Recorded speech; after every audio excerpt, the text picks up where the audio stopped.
Hello, Matthew Stern. Welcome to Introverted Indies. We are so pleased to have you. It'd be great if you could just introduce yourself. Okay, first of all, I'm really happy to be here, and I'm happy to have the opportunity to talk with you and your viewers. And I'm Matthew Arnold Stern. I'm an author in Southern California, and I'm the author of four novels, including this novel, The Remainders. And I also have a book about impromptu public speaking called Mastering Table Topics. So I've been writing for a while. I started or got into writing in high school, and I've written professionally since 1983 as a technical writer, computer journalist, and then I started writing novels in around 2001 and self-published my first two novels, and then had my two most recent novels published by Black Rose Writing, including another novel, Amiga, which was published 5 years ago in 2019. Amazing. So you've got a good repertoire of books under your name then. That's exciting. Do hmm you find that you prefer writing sort of fiction or non-fiction? Is it very different, your sort of process for writing those two different types of book? Well, the process of writing, the challenge of writing nonfiction is you have to make sure it's accurate. Mm. And usually, when you're writing nonfiction, it's to fill some sort of need. Like when I'm writing user guides at my day job, it's because somebody needs to use a piece of software to perform a specific task. Yeah. The challenge of writing fiction is that, first of all, you're fulfilling needs in a different way, that you're telling a story because you have a certain message or ideas that you want to get across. But then the challenge is how do you know whether you've achieved the connection with your audience? And that's why reviews are so Mm. important because they're not just promotional tools. It helps us know whether we've connected with our readers or not, if they've understood the story. And we can use that feedback to help us with future stories. So do you have preference over sort of which you prefer writing more? Well, I find that certain messages lend themselves better to nonfiction, but there's also messages that lend themselves better to fiction because when you're talking about very specific problems, like learning how to give impromptu speeches or learning how to use a piece of software, that's nonfiction. It resolves very specific tasks. But if you're dealing with even with larger issues such as how should people treat one another and what are the values that we consider important in society, then fiction becomes a better vessel for telling those types of stories. It's definitely a more emotive medium, isn't it? I think fiction. Yes. So, could you tell us a little bit about the remainders? A little bit of an insight into what is going on with that one. Well, the remainders came from a very difficult time in our family. We were going through a number of family crises, and the remainders sort of came out of that experience. And what I typically write about is what are my biggest fears? Hmm. What are the things that are the most, that concern me the most? What are the things that upset or concern me? And that generally becomes the motive in terms of writing a particular story. And the remainders came out of that. And it's about, it's about a troubled son who becomes homeless and a father who's dealing with a lot of emotional trauma, a lot from a very difficult childhood, and how each of them have to confront what has happened to them in their lives so they could reconnect before it's too late. Yeah, sounds really interesting. And you've got a few other books as well as a few other fiction books. Are they in the same sort of genre, or do you write in a mixture of genres? I don't really think that much about genre. I do, if it falls into anything, it could be contemporary drama, Hmm. a lot of family drama. Also, I touch a lot in historical fiction, although it's more like more recent history, Yeah. like Miga is set in part in the 1980s, and I have another book that I completed and is out in submission, Christina's Portrait, which is based on a tragedy that happened at my high school back in the 1970s. So I'm really interested in, they're very character-driven stories. One of the biggest changes I made in my fiction writing and with Amiga and the remainders and subsequent books was to go to first person narrative because it really forced me to dive into my characters a lot more and to really understand them and then let the characters drive the plot instead of creating a plot and then trying to force my characters to do what I expect them to do. They do So seem. the Sorry, Karen. yeah, so that's been one of my big shifts in my fiction, and it's helped me write better as well. I was going to say, characters do seem to want to find their own way through things, don't they, and not not follow what we want. So, do you Yes, find you? Sorry, carry on. it's more like you wind them up and watch them go, and then Yeah. just write down the proceedings. So, Yes. Yeah. Do you find you're a big sort of plotter, or do you like to just sort of write and, like you said, see where the characters go, or sort of a mixture of both? well, I usually start out with an outline, but once I've put the outline together, then all bets are off Yeah. because once I get the general idea about what I want my story to go and have fleshed out the characters, then the characters take over and they start going in directions I don't expect. Like in the case of Amiga, there was a character named Maria who was sort of like a walk-on character. She just walked on to one scene and then disappeared. And the thing is everything that I like to put into a story has to be purposeful. There has to be a reason for a person, for somebody to be there. So I began fleshing Maria's character out, and as I did, she became more and more important. And Yeah. then she wound up taking over the whole plot. And I wound up revising the end of the story so she played a very important role Yeah. at the end. So on one hand, you need to have a plan. It's very hard for me to start just sitting down and writing, although sometimes I've had stories take that form. Yeah. But I find that you really need to trust your characters to develop them and then see where they take the story. So for you, do you have like a writing schedule, a particular day or time that you like to write best or find works best for you? I know that I work 4 days a week and I have four children and a husband. Yeah. So I get one day a week that I'm off, and that's my Wednesday. And I sort of between 9 and 3, that's my time. I guard it. I don't, if anyone wants to see me, I will make excuses. But Yeah. do you have like a schedule that you sort of follow, or do you just sort of have a notepad with you all the time, or how does it work for you?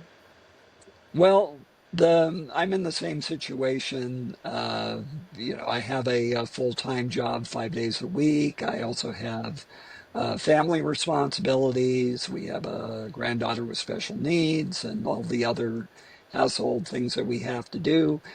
So it's a matter of finding time and making the time when you can. And one thing that helps me is I use Scrivener Okay. and it has an iOS app with it. So if I'm working actively writing a story, then I'll write a lot of it on my Mac. And then when we're out and about doing errands, and sometimes I'm just sitting waiting for my wife to go shopping or doing something else, then I can Scrivener syncs up your manuscripts Mhm. through Dropbox, so I could pick up my story and sync it and continue working. And so that's what. So you find ways to make the time to write. Yeah, I know. I've never heard of. I didn't realize Scrivener. You could do that with the. That's quite a useful tool. I Yeah. find I make notes on my phone, but then you have to sort of go back and find them and look at them with your computer. So yeah, that's interesting. I didn't realize that Mhm. that did that. So you said that you self-published some books and then you used Black Rose Publishing for others. How have you found it the difference working with a publisher and doing things on your own? Well, I with the first two novels, I self-published those, and I think some of the things the thing that people need to know about self-publishing is that you have to take on all the responsibilities of a full publishing house. Hmm. That you have to edit and do cover design, and you have to do uh, even there beyond that or distribution and fulfillment. There's the record keeping. There's a lot of things that go into being a self-publisher. And if you don't have the bandwidth or the skill set to do all of those things, you're going to have to hire people who do have that. And the advantage of working with a publisher like Black Rose Writing is that you can find that they have those resources there. And I know that the dream of everybody is to get picked up by a big five publisher. But the reality is number one, you're still going to have to do a lot of your marketing on your own. And and also I think there's in terms of the routes into those major publishers are very narrow. And I think with a lot of things going on, they may be less willing to take on certain projects.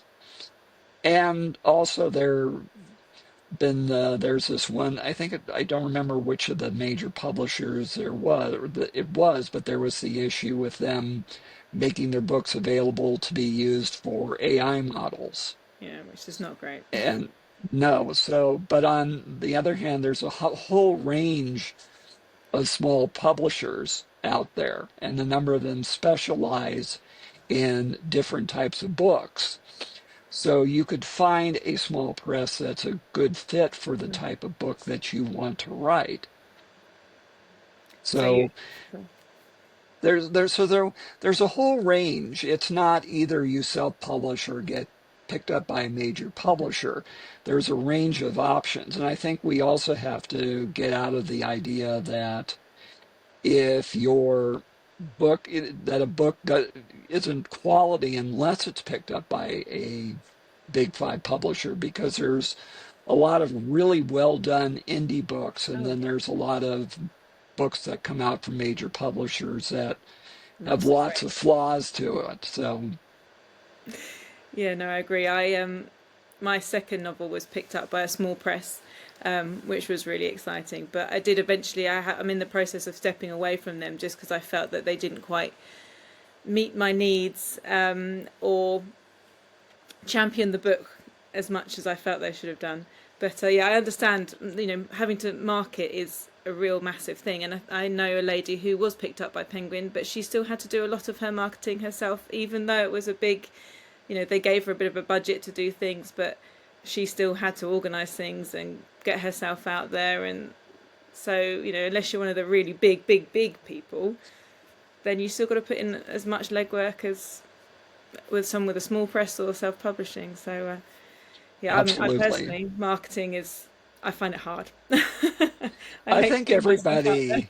everybody, and the reality of marketing is that you think of all the books that are published every year, and you're having to find ways to make yourself stand out. Mm. And One of the advantages of working with a small press, and I think one thing that Black Rose does incredibly well, is they encourage community with the other authors in their at their publishing house.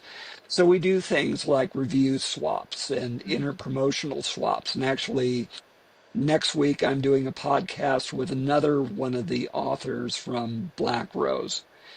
And I think the way that we can help each other is by working together, by cross promotion, by doing reviews and blurbs and doing ARC reviews, because it is so difficult. And I find that a lot of the opportunities I found as an author have come from working with other people and making connections. And that's what I try to do too in terms of paying it forward. So community is how we could all work together and help each other succeed in our writing journeys.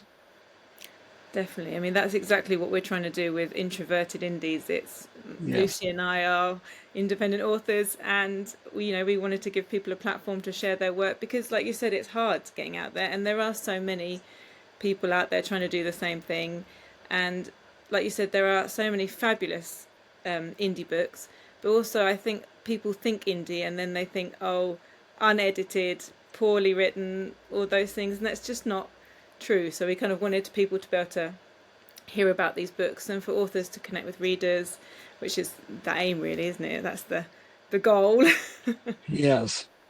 And I think that part of the problem, because I've been following the self-publishing world since, when printed on demand started becoming prevalent in around 2000, 2001, along with ebooks. And there was a lot of really poor quality self-published books out there because a lot of people thought, well, this was a way for me to bypass the all the gatekeeping that goes on with getting selected by a press, is I could just upload a file and people buy it and read it. And I think we've become, as indie authors, a lot more sophisticated. We know that our readers demand more. And if we're serious about being successful as authors, we're willing to put in the work and get the investments or make the investments to produce a quality book. And again, if you're going to if you're going the self-publishing route, you have to take on all of those responsibilities Yeah. of a full publisher because that's what readers expect. And there is a lot involved, isn't there? I think there's more than Yes. you realise initially. I know when I self-published in 2017, and I don't think I really had a good community of people around me. I didn't really know anything. I wasn't really good on social media, and I had a 6-month-old baby, so it wasn't the best time. But I've learned a lot since then and built an amazing community of people. And like you said, it's the sharing reviews, sharing each other's social media things, or setting things up, and yeah, it's great to have that community. So have you found that your community has grown in the more in recent years, or did you manage to have a good sort of set of people around you when you first started writing? It's definitely grown, and I think the main thing is putting yourself out there. I know the name of our of this podcast is Introverted Indies, and yeah, a lot of us are introverted, and it's not always easy for us to get up in front of a group or sitting up at a table at a bookstore or participating in panel discussions. But I find that putting yourself out there, excuse me, is very important for us to build our reputation and to get people to know us. And even if we don't sell any books at an event, by showing up, it gets people to remember us, and maybe a few months down the line, they will buy one of our books, Yeah, or they'll find somebody who might like one of our books if it's not something that interests them in themselves. yeah, yeah. You just never know who you'll meet, do you? Which is the great thing. Yes. And have you managed to get to lots of sort of book fairs and things like that? Is there a lot going on in your area for sort of indie authors? Yes, we do have a number of events. We have like a thing called Indie Author Day in November that's done every year, and it's done by one of our libraries in one of our in the area. Plus, there's a growing number of indie bookstores. I think what's happened here in the US is that a lot of the major chains have either folded or have had to dial back, Hmm. but it's made an opportunity for indie bookstores, places that sell used books and these places also reach out to local authors to promote their stores and to promote their writing. So I've done a few events at indie bookstores in our area. So there is a growing number of places that who are looking for indie authors and local authors to promote their work. That's really exciting. I know around here there's not. I know my local library's done the occasional thing, and we have something called WordFest, which actually I think is in quite a lot of the UK. Um, but yeah, there's not a lot. We just have sort of the major bookstores, which is a shame because they don't really do indie books unless you go in and specifically order it via sort of some channel. But yeah, no, it'd be nice to find more things around here. So, do you have a favourite sort of type of book that you like to read? Or do you tend to read what you write? Well, I do like science fiction, and one of my favorite authors was Kurt Vonnegut.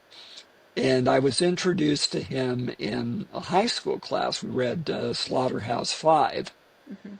and that got me into a Vonnegut. I was binge reading Vonnegut through high school and college. So I do like reading science fiction. I also read a lot of books about current events, and I like to read humor. So there's a lot, and I also like to read books from my fellow authors. It's interesting. I'm reading this one book. Uh, she set her book in Marin County, which is north of San Francisco, Hmm. which is one of the settings in my novel Amiga. So I've been reading her book and comparing notes about her experiences in Marin County. Oh, that sounds great. Yeah, I'm trying to read more sort of indie books and to get more people's yeah reviews and things like that. But yeah, I actually write some sci-fi. My novel Ava is a sci-fi novel, so but I would say probably light sci-fi, not anything heavy and too technical. More Yeah. dystopian sci-fi, I think, is more my thing. But yeah. So, do you have any other hobbies other than writing? Any other things that you like to do with your when you have spare time among When I jobs have and spare family? time, yeah. Well, I'm a big baseball fan.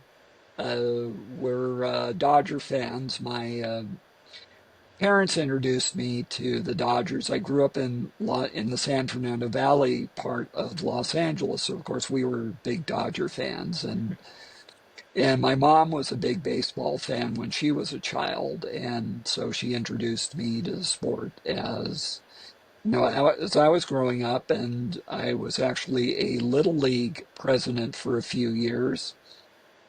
And now, of course, we've been going to a number of Dodger games during the regular season. And the strange thing is, for the past few years, whenever my son and I would go to a Dodger game, they always lose. But this year they won the World Series. So we were all very excited to watch that. Excellent. So, where can we find all of your books if we'd like to purchase them, and where can we keep up to date with any updates on your writing or new books that are coming out, things like that? Okay, well, you can find my books, of course, on Amazon, and like my recent novels, Amiga and the remainders are on Kindle Unlimited. And Also, you could find they're available for, at local bookstores and paperback. So if your local bookstore doesn't carry them, just request them and they can order them for you. And the best way to find me is on my website, which is matthewarnoldstern.com. That's MATTHEWARNOLDSTERN.com. And there are links to all of my social media sites. I'm on Facebook, Threads, Blue Sky, Instagram. I also have TikTok, and my handle for all of them is MAS Writer. That's MASWRITER. So you can look for me and follow me there. Fabulous. So we'll make sure that we have all those links attached to this video so everyone can find you and look you up. That's excellent. Is there anything else that you'd like to chat about or tell us about your books or your writing before we finish up? Well, just that one of the things that I always encourage people to do is to be able to express themselves and to understand that your words have power and they do have the ability to move people in ways that you don't expect. And realizing that if you make a difference with one person, for one person with your writing, you've succeeded as an author. And the case I always like to make is when I was a Little League president, we had a dust up with one of our all-star teams, and I wasn't involved in it. I was just sort of stepped into the situation because I recently was elected president of this league. Mm-hmm. So I decided to write a letter of apology to all of the kids for being caught up in this really ugly situation. And a year later, the father of one of those kids came up to me and said, Matt, my son was ready to quit Little League because of what happened. But when he read your letter, he was so moved and felt seen that he decided to continue. And no matter what happens with my writing career, I know that I've succeeded in just accomplishing that, Yeah. making a difference in a boy's life. So That's fantastic. Yeah, if you can just reach one person and move one person, then yeah, you've accomplished something, haven't you? That's amazing. yes. Well, thank you so much for chatting with me, Matthew. It's been really great and great to hear about all your books. And hopefully we'll maybe get a reading from you or something like that sometime soon. Oh, that would be great. Thank Yeah. you. Yeah, super. And I'll certainly, as I come out with more books, I'll definitely let everybody know.